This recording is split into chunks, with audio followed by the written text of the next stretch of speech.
Have you ever felt uncomfortable sitting alone in silence?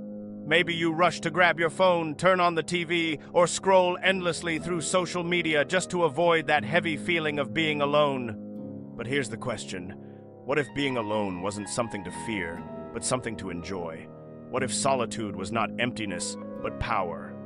Most people run from solitude. Why? Because silence forces us to face ourselves. We live in a world where every moment is filled with noise, notifications, conversations, responsibilities. And when the noise stops, we panic. Suddenly our own thoughts feel too loud. Think about it. How many times have you avoided going to a cafe alone or felt awkward walking into a movie theater without company? Society has conditioned us to believe that being alone equals being lonely. But is that really true? Or is it possible that being alone can be the greatest gift you ever give yourself? Imagine your mind as a glass of muddy water. When you keep shaking it, noise, distractions, endless activity, the water stays cloudy. But when you let it sit still, the mud settles and the water becomes clear. Solitude works the same way. When you allow yourself to sit alone without distraction, clarity rises. Your best ideas, your deepest truths, your most authentic self, those things surface in silence. Don't see solitude as a gap to be filled. See it as a space to grow. Read that book you've been postponing. Journal your thoughts. Practice a skill.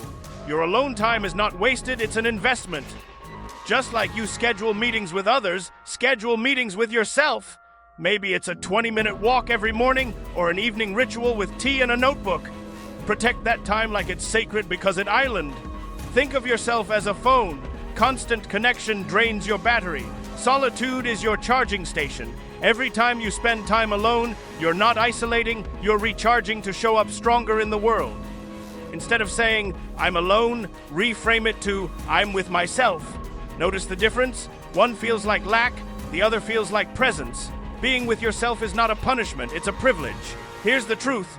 If you don't learn to enjoy your own company, you'll always depend on others for your sense of worth. And that is dangerous, because what happens when people leave? What happens when the crowd disappears? Will you collapse, or will you stand firm in who you are? Ask yourself, do you want to spend your life running from silence, or do you want to master it? Do you want to live in fear of being alone, or do you want to transform solitude into your secret strength? Picture this. A year from now, you no longer feel awkward in your own presence. You've built habits in your solitude, reading, learning, creating, that have transformed your life. You've gained confidence, clarity, and independence. Instead of feeling drained, you feel empowered. Instead of craving company to escape yourself, you choose company because you enjoy it. That's the freedom solitude brings. So today, don't run from being alone. Embrace it. Turn off the noise. Spend time with yourself. Discover the pleasure of solitude. Because when you learn to enjoy your own remember, being alone is not loneliness. Being alone is a superpower, and it's time you claimed it. You stop fearing silence and start building strength.